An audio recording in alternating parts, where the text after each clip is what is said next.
장로님이 어린 시절 종갓집을 중심으로 신촌동에 가까운 친척들이 함께 모여 살았습니다. 그 친척들 중 용진이란 분이 계셨는데 교회를 다닌다는 이유로 박효진 장로님과 친척들이 모여 왕따를 시키고 괴롭힘을 하였습니다. 그렇게 괴롭힘을 당하던 어느 날 용진이의 눈빛이 달라졌습니다. 그런데 얘가 그때부터 달라져요. 저만 보면 도망을 안 갑니다. 저만 보면 오로 쫓아와요. 일부러 형님 이래. 내가 왜? 형님, 나 형님 위해서 기도합니다. 첫날 그 소리 들은 날 제 덩어리에 뱀이 기어가는 기분 느꼈어요. 근데 사정시 지어봤죠? 재수없다고 하지 말라고. 절대 하지 말고 부정탄다고요. 그러니까 이놈이 뭐라는지 압니까? 형님이 정손이잖아. 정손이 예수를 믿어야지 종갓집이 구원을 받고, 종갓집이 구원을 받아야지 지손들이 구원을 받잖아. 그래서 내가 형님을 위해서 기도해요. 이럽니다.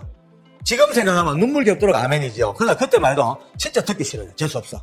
10번을 만나면 어쩌다가 한두 번 지나칠까 7, 8번은 꼭 찾아와서 기도한다고 한마디 하고 두드리 맞고 갑니다. 참 희한해요. 우리 같으면요 안 하지요. 왜 합니까? 싫다는데. 그럼 두드리 패는데 이놈은요 목숨을 걸었어요. 보면 쫓아와서 기도한대. 나중에는요 한 몇 달 지나니까 진짜 스트레스래요. 그 인간 보는 게 스트레스야. 그러면 혼자 이제 어느 날 생각을 했습니다. 나 좀 바보다. 왜 자꾸 내가 저놈 말에 자꾸 내가 스트레스를 받냐. 그래서 그날부터 제 마음을 바꿨어요. 내 마음 비우고 한쪽 귀로 듣고 한쪽 귀로 흘려버리자. 아무짝에 쓸모없는 기독교인들의 그냥 인사치레 정도 알고 넘어가자라고 넘어갔죠. 뭐 그때부터 편합되다 이제. 저를 만날 때마다 형님 왜 기도합니다 뭐 해라. 많이 해라. 또 제가 어떨 때는 먼저 기도해서 안 하냐 묻기도 하고 뭐 그렇게 넘어갑니다. 아무 뭐 일 없죠. 고등학교 1학년, 2학년, 3학년 그렇게 이제 영지가 고3을 마치고 대구 교육대학에 입학을 합니다. 대구 교대를 마치고 교생 실습 다 마치고 이제 초등학교 선생님으로 발령을 받아 나가는데 조금 이상해요. 왜냐하면은 보통 사람들은 첫 발령을 아주 잘 받으려고 그러죠. 학군 좋은 것으로 아주 교육 조건 좋은데 도시로. 근데 얘는 반대예요. 경상북도에서 제일 꼴짝꼴짝 문경군을 자기가 지망을 합니다.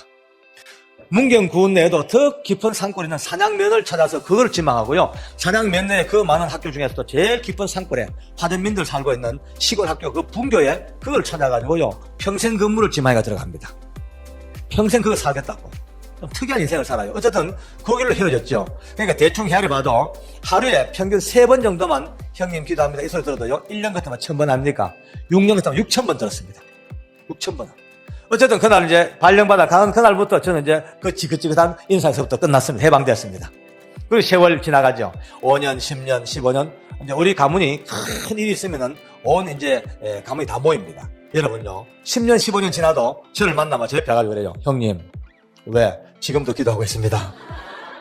지금도 하냐니까 한데 제가요 쇼크 먹습니다. 야, 니 참 대단하다. 지금부터 18년 전 87년도에 저 머나먼 청송 땅, 지옥의 땅, 한국의 밥병 그 청송 감옥에서 어느 날 성령으로 말미암아 하나님을 체험하게 되고 믿음의 눈 뜨고 성령을 알게 되고 기도를 알게 되고 믿음의 눈 뜨니까 제일 먼저 가슴에 와닿는 게 용지입니다.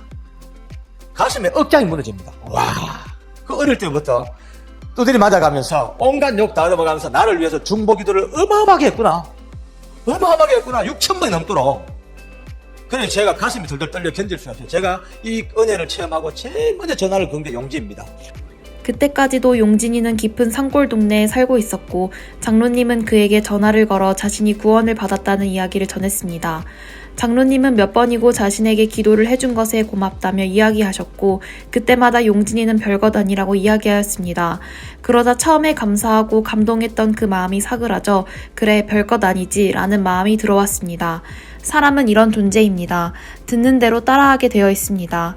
영이 충만한 사람과 살게 되면 충만한 은혜를 흉내내게 되지만 삐딱한 사람과 살게 되면 그 모습을 따라하게 됩니다. 똑같은 것을 보아도 생각과 각도에 따라 천국, 지옥으로 갈라집니다. 교회도 마찬가지입니다. 교회는 죄를 가진 인간들이 모여 하나님 나라를 이루어가는 미성숙한 곳이기 때문에 문제가 생기기 마련이며 문제가 없는 교회는 천국에 있는 예루살렘 교회밖에 없습니다. 그러므로 똑똑한 성도들은 문제에 부딪히면 그 문제를 피해갑니다. 그저 항상 밝고 아름다운 주의 말씀, 성령께서 인도하시는 희망과 인도 속에서 긍정적인 쪽에 눈을 뜨고 살아가야 합니다. 어마어마한 충격적인 상상 못할 이야기 들었어요. 지금부터 제가 이 비밀을 안 게 7년 전입니다. 얼마 안 됐죠. 7년 전에 용기가 전화가 온 겁니다. 형님, 우리 교회 부흥회를 해야 되는데 마땅히 모실 강사님이 섭외가 안 되는데 너무 꼴짝이니까 웬만한 목사님들이 안 오신대. 그러니까 형님 교회에 담임하시는 그 이 목사님 우리 교회 오셔가지고 부흥회 좀 안 되겠냐고 여쭤봐달래요. 그래서 내가 목사님 묻자보니까 오늘 가시겠대. 그래서 2달 후에 약속을 잡고 부흥회 가셨습니다. 잘 마치고 오셨죠. 뭐 아무 일 없었습니다. 그냥 하나의 일상이었죠. 뭐. 근데 오신 그날 우리 부부를 목사님이 전화 와가지고 저보고 사택으로 최고사님하고 둘이 좀 오래요. 자리에 앉자마자 제 손잡고 목사님 말씀이 장로님 용진 집사님한테 큰 빚을 졌더만요 이럽니다. 그래서 내가 예? 빚요? 이상해. 왜냐면 나 이미 용진이가 저를 위해서 긴 세월 중보기를 했는 거는 당연히 기도한 걸로 이미 착각하고 없으니까 갑자기 빚이라 이해가 안 되죠. 그래서 무슨 빚냐 물으니까 이렇게 묻습니다. 장로님 용진 집사님이 왜 교회를 나가야 되는지 그 동기를 아십니까? 그건 내가 들어본 적이 없죠. 모르겠다 했죠. 그러니까 그 밤을 새워서 영진이하고 주고받았던 기가 막힌 감정을 제게 전달해 줍니다. 영진이가 학교 다닐 때 중3 때 야구하다가 친구가 휘둔 야구 배트에 너무너무 세게 뒤통수를 맞아버렸대요. 쓰러져 죽은 줄 알았는데 병원에 응급조치하고 깨어났는데 CT를 찍고 MRI 찍고 해보니까 이 뇌 안에 제일 깊은 부분에요. 큰 골과 작은 골이 겹쳐진 이 경계선 쪽에서 실핏줄이 터져버렸어요. 출혈이 했는데 이게 많이 나왔으면 즉사했죠. 근데 아주 조금 나오다가 이 피가 멎었답니다. 근데 이 피가 흡수가 되는지 빠져나와야 되는데 그냥 거기서 응고가 내가 말라붙어 버렸어요. 이 말라붙은 혈액이 끊임없이 뇌 아래 위를 압박을 하니까 한 달에 한 번씩 어김없이 간질 발작 이렇게 하는 간질병 환자가 됐답니다. 근데 이제 용진이에게 온 이 발작은 좀 색다른 발작이에요. 뭐냐면은 발작하기 1시간 전부터 일단 자각전상이 두통이 시작됩니다. 그러니까 요 1시간 동안 발작하기 전에 사람 눈 안 띄는 곳에 숨는 겁니다. 여간방에 들어가는지 꼴방에 들어가는지 꼭꼭 문거를 잠그고 미리미리 깨지고 다칠 물건은 다 치워놓고 들어누워서 입에 수건을 물고 있는 거야. 이 두통의 고통은 사람이 사는 세상에서 어떻게 설명할 방법이 없대요. 누가 전기톱으로 생머리를 맹맹 썰어내고 그 다음에 해골을 뻑다게 내고 숟가락이나 포크로 그냥 뇌를 푹푹 끄집어내는 그런 아픔이라는 거예요. 그런데 작은 집에서는 이 비밀을 철저하게 비밀을 붙였습니다. 바로 길 건너에 큰 집부터 안 알리고 외갓집도 어느 누구도 자기들 식구 외에는 절대로 알리지 않냐고 완벽한 비밀을 만들었어요. 왜냐하면 이 소문 나면 큰일 난다. 용기 결혼도 못하고 이제 장래 길도 막히고 출세도 못하고 다 막힌다. 작은 집은 소리 없이 속으로 완전히 망해져가는 겁니다. 그런데 바로 길 건너 큰 집 우리가 아무도 눈치를 못 챘어요. 얼마나 아픈지 눈이 막 튀어나온대요. 그러니까 막 그냥 혀가 말리고 거품 얼르고 이러니까 작은 집 식구들 얼마나 마음이 아프겠어요. 그 이제 작은아버지하고 온 식구들이 이약저약 다 해봐도 도저히 안 되니까 도저히 수술도 못하고 하니까 완전히 온 집이 이제 다운돼서 완전히 이제 거의 절망 상태인데 한 번은 우리 작은아버지께서 친구들하고 이야기를 하시다가 무심코 귓등으로 들은 이야기가 아무개는 교회 가서 죽을 병도 낫다더라. 또 누구는 은혜 받고 암도 낫다던데 이런 얘기를 들으니까 작은아버지 귀가 부쩍 띵깁니다. 그날 집에 오셔가지고요 그렇게 얘기하셨어. 우리가 딴 건 다 해도 도저히 안 되니까 이제 마지막으로 용진아 물에 빠진 사람이 지푸라기 잡듯이 너 교회로 한번 나가봐라 하고 작은아버지가 용진을 교회 떠담인 겁니다. 용진이가 교회를 나가서 열심히 병 나으려고 노력을 하는데 어느 날 기도 중에 성령의 은혜를 처음 했답니다. 예수님으로 말미암아 모든 죄 사함을 받고 천국 백성이 된 은혜를 받았는데 아직 육체의 질병은 남아있는 거예요. 영으로는 거듭났는데 병이 아직 남았어. 그래도 그렇게 기쁘더랍니다. 비록 지금 내가 질병을 앓고 있지만 지금 죽어도 천국 간다. 어느 날 우리 집에 왔다가 저를 봤대. 저를 보는 순간 눈물 나더랍니다. 불쌍해서 제가. 우리 큰형은 몸은 좀 건강할지 몰라도 태어나기를 종손으로 태어났어. 일생을 두고 귀신에게 눌려서 우상 섬기고 살다가 이제 이 땅 떠나면 지옥 간다. 그때부터 저를 위해서 기도를 했대. 근데 어느 날 기도하다가 혼자 할 게 아니고 형을 볼 때마다 기도한다고 또 확인을 시켜줘야 되겠다. 그 마음을 먹었대요. 그래서 저를 볼 때마다 형님 기도합니다. 하지 마라. 두드려 맞아도 왜 아프지 않더랍니다. 너무 한 방 맞을 때마다 형의 구원이 가까웠다. 그런 기분이 들더라는 거예요. 어떨 때는 말이죠. 막 발작이 찾아오면 막 꼴방 속에 들어가가지고 입에 수건 물고 몸에 막 경련 일으키면서 막 넘어간대.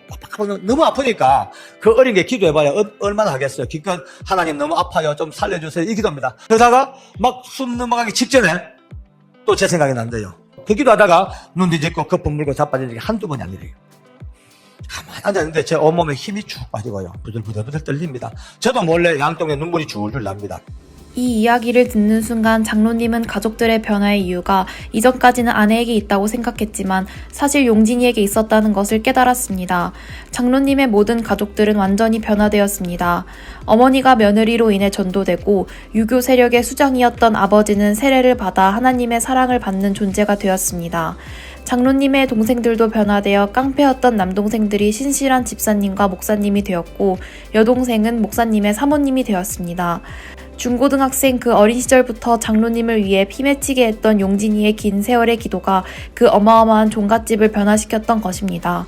이렇게 자신들을 변화시킨 용진이의 고통의 세월에 장로님은 마음이 아프셨고 아직까지 그 병으로 인해 아픔 속에 있는지가 걱정되어 담임 목사님께 현재 상태에 대해 여쭤보았더니 기가 막힌 간증을 들려주셨습니다. 장로님, 용진 집사가 조그만 시골 교회지만 성가대를 조직했대. 그리고 그 성가대에 지휘를 한대요. 어느 주일날 이제 예배가 막 시작됐어요. 오늘처럼 막 빛나고 높은 보좌가 막 송령이 시작되는데 갑자기 통증이 찾아온 거예요. 1시간 내내 이를 악물고 울었대요. 아파서 울고 서러워서 울고 마음속으로 이런 하나님 정말 해도 해도 너무합니다. 하필이면 이 주일날 꼭 이러셔야 됩니까? 예배 드리다가 여기서 성도들 앞에서 여기서 이제 거품 물고 자빠지고 발장을 꼭 해야 되겠습니까? 제발 1시간만 봐주세요. 오늘 예배 끝날 때까지만 제발 예배 끝날 때까지만 봐달라고 몸부림을 쳤대. 마침 예배 마칠 때까지 발장을 안 했습니다. 축도 끝나자마자 수건 들고 뛴 거예요. 바로 교회 근처에 학교 숙직실 있어요. 거기 들어가서 커튼 치고 문거리 잠그고 들어누운 겁니다. 입에 수건 물고 눕자마자 1시간 동안 두통을 했으니까 눕자마자 벌써 발작이 오기 시작합니다. 눕는데 온손에 경련이 들 들어오니까 자기가 봐도 너무 처참하더래. 그날따라 그만 이렇게 기도했대. 하나님 오늘 그만 저 데려가세요. 하나님 오늘 나 죽을랍니다. 소망이 없습니다. 내가 뭘 잘못했습니까? 지금까지 이 긴 세월 동안 세상에 죄악된 것보다도 아니하고 이 꼴짝에서 내 평생을 봉직해오고 혹시 내 죄 때문에 그런가 싶어서 어릴 때부터 기억나는 죄란 죄는 골백 번도 회개해보고 근데 왜 안 놔줍니까? 차라리 죽여주세요. 나 죽을랍니다. 지옥 갈까 두려워서 자살은 못하겠고 차라리 죽여달라고 악을 쓰고 죽여달라 하다가 이제 의식을 막 잃습니다. 깜빡깜빡 넘어가는데 문득 그 직전에 한 번도 안 해본 기도가 생각나더래. 자기는 지금까지 초등학교 선생님을 자기 천직으로 알고 봉직해왔는데 막 숨어가는 그 순간 이렇게 기도해봤대. 주님, 혹시 주님께서 원하신다면 늦은 나이라도 제가 다 걷어치우고 제가 주의 종의 길을 갈게요. 혹시 하나님이 그걸 원하시면 그거라도 내가 할 테니까 제발 저 좀 놔달라고 그렇게 기도해봤대. 그런데 그 기도하고 5분도 안 돼가지고 정신 차리고 몸을 툴툴 풀고 일어나 앉았대. 평생을 두고 두통하다가 발작 안 한 게 처음이었습니다. 할렐루야. 하나님 감사합니다. 아멘. 그러니 한 달 내내 앉아나 서나 어디를 가나 머릿속은 그것밖에 없대. 그러니까 한 달 내내 그 기도하다가 그 다음 달 이제 주기가 또 돌아옵니다. 두통은 시작됐어요. 윙 시작됐어요. 그날도 입에 수건 물고 누워가지고 주님께서 원하시면 내가 지금이라도 주의 종의 길을 준비할 테니까 제발 저 좀 해방시켜달라고 눈물로 기도하는데 그날따라 통증이 30분 하고 끝나버렸어. 그 다음 달은 10여 분, 그 다음 달 조금 5개월, 6개월 넘어갔는데 어느 날부터 안 아프더랍니다. 하나 안 아프고 한 달, 두 달 넘어갑니다. 할렐루야. 아멘. 하나님께 감사합시다. 아멘. 정말 주님의 기적입니다. 너무 신기해서 병원에 가서 검진하니까 여러분 평생을 두고 따라다니는 피반짐이 사라지고 없는 겁니다. 깨끗하게 사라진 겁니다. 장로님의 이 간증은 장로님만의 간증이 아니라 모두에게 적용됩니다. 각자 형편은 다르지만 우리도 누군가 긴 세월 우리의 이름을 불러가며 피맺힌 기도를 해주는 것으로 살아가고 있고 그것은 놀라운 하나님의 은혜입니다. 그러나 이것이 다가 아닙니다. 지금 이 시간에도 온 우주를 쩌렁쩌렁 울리면서 하늘 영광 보좌 오른편에서 우리를 날마다 부르는 예수님이 손 벌리고 피 흘리면서 우리의 이름을 불러가며 중보하고 계십니다.